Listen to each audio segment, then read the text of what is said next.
Okay, we are now in Shogun 2 Total War. Uh, let's see, what can I say about Shogun 2?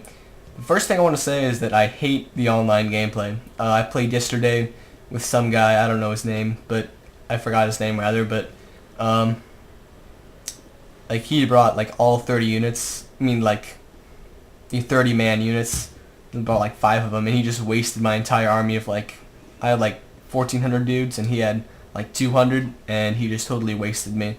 And even though I charged them with cav and just bombarded them with arrows, they just survived, and it just kind of lost its value. I just really don't like Shogun 2 after I played that match.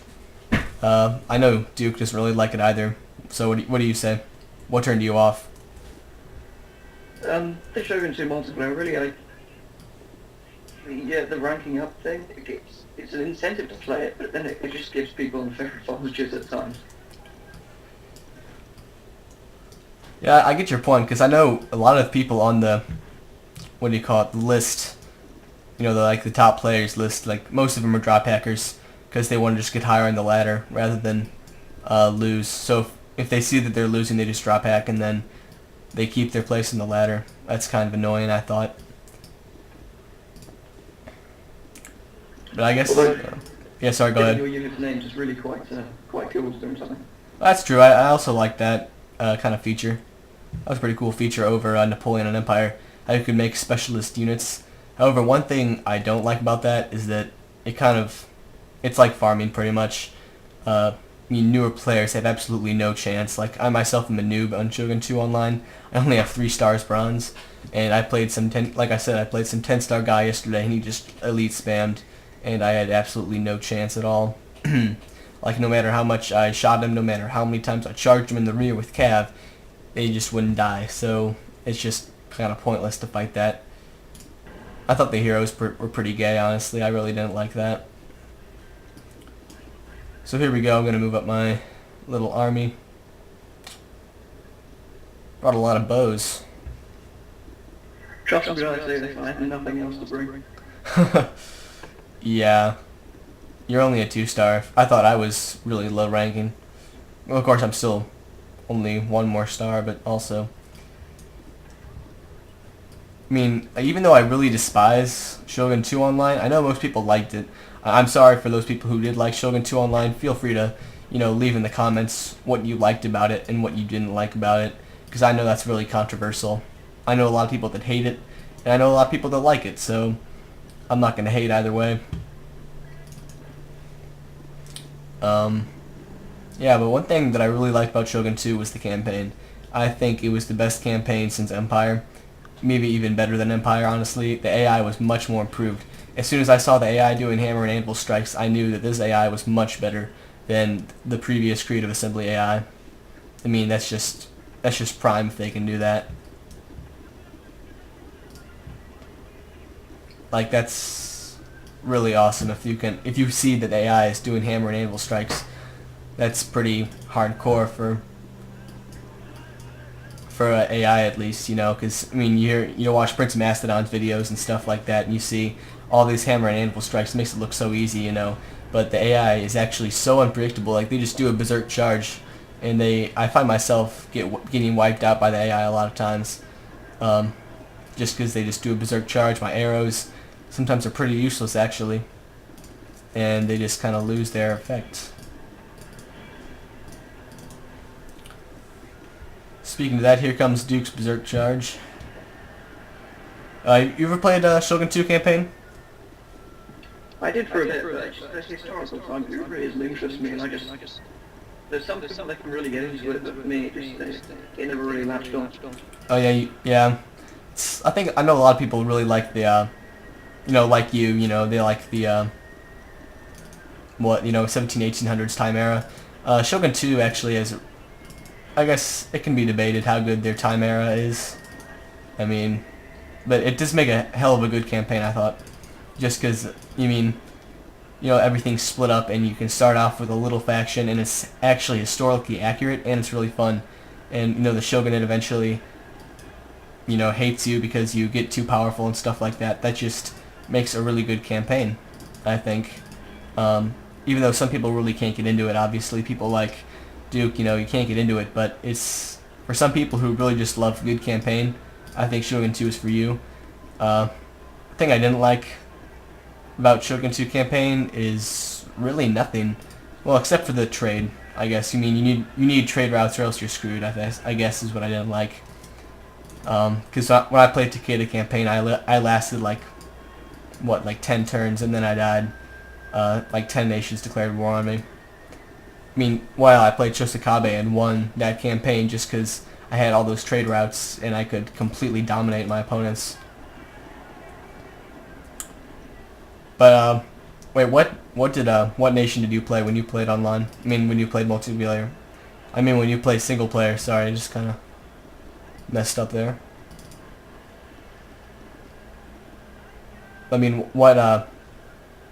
What faction did you play as?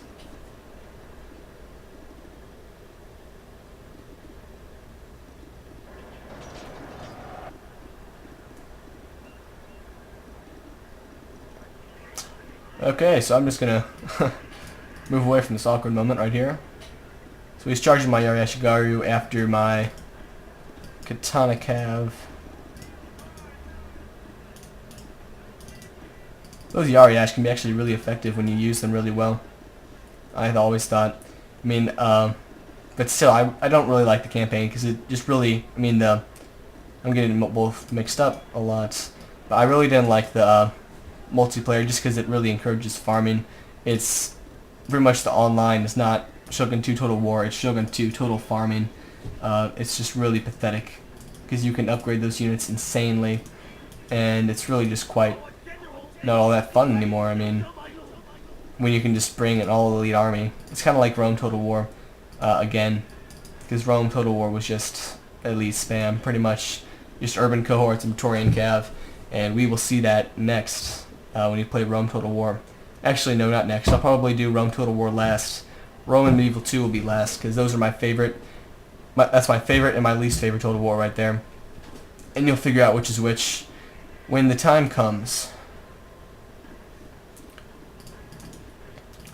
But I also like to do the castle feature where you could get the castles and you get more building slots for how you upgrade your castle, and you can the farms, and you get food. And I like all those features. I really love those features actually. Shogun 2 has quite a lot of good features, I thought, for single player. However, multiplayer was quite disappointing in my opinion, just because it's elite spam and it's farming pretty much. I can like with Fall of the Samurai and every other Total War game, I can win with no upgrades on any of my troops. But in this game, you pretty much need upgrades to win, and that just kind of ruins it. Just because it's just about who has the best upgrades, not necessarily about gameplay. But of course, a lot of people disagree with me about that. But all right, so let's move on to what's next. Oh yeah, let's do Fall of the Samurai next. So yep, we'll see you guys on Fall of the Samurai.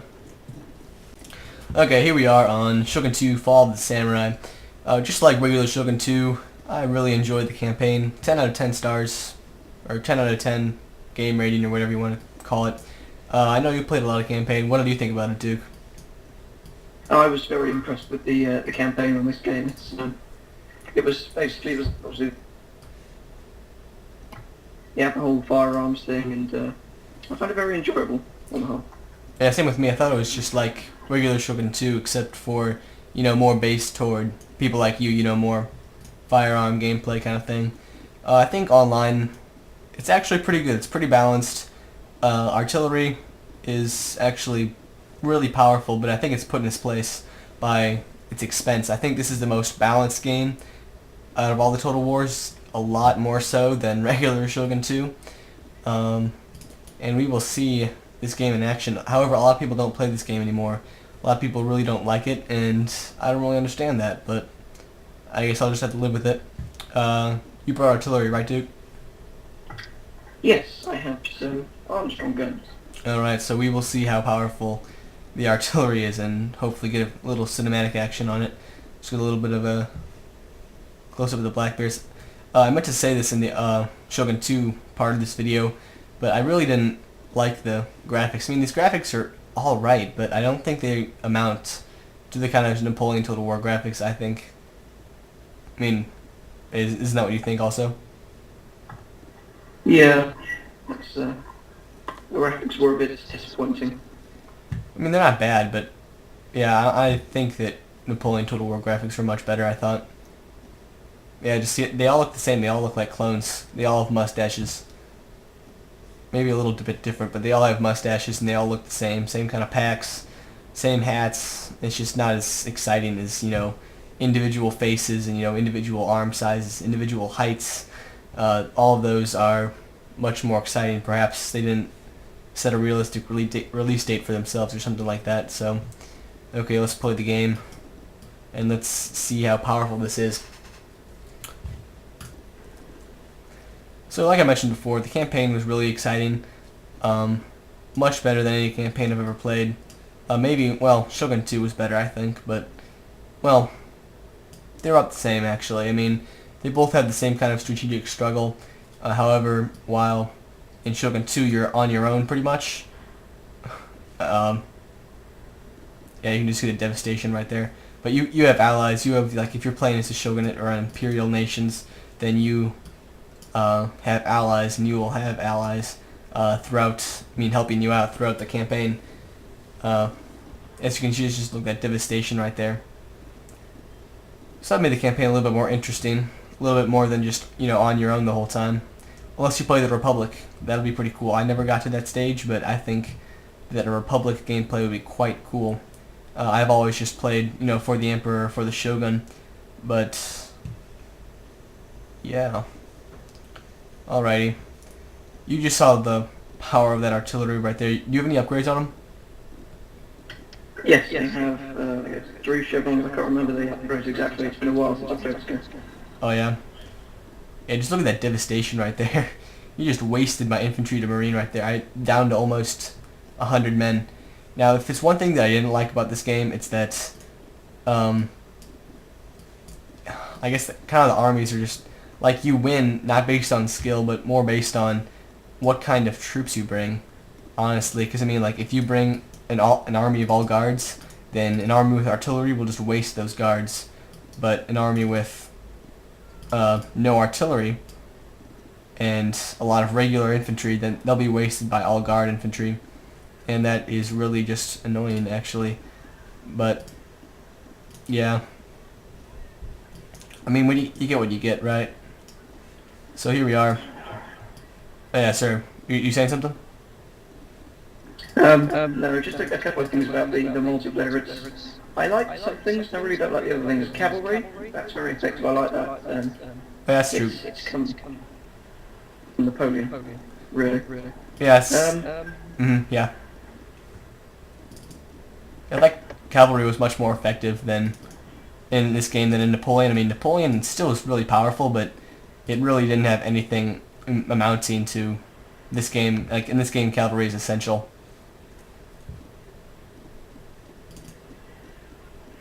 One problem I have with it is that the units reload so fast, and it shreds units really quickly, so it deters people from attacking.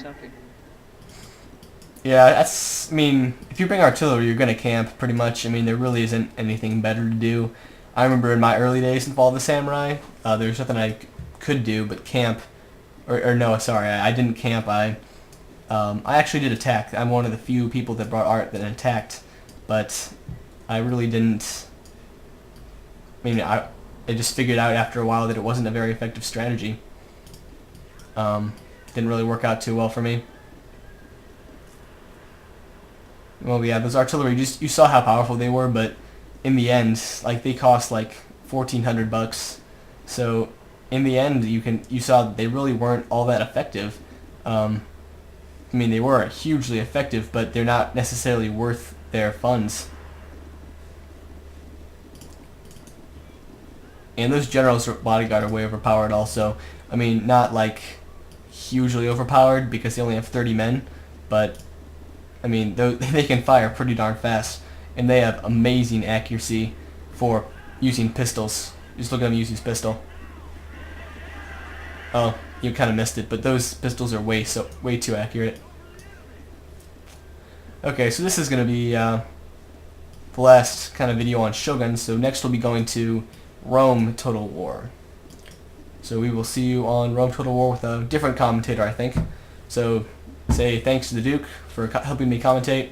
Special thanks for him, and I'll see you in Rome Total War.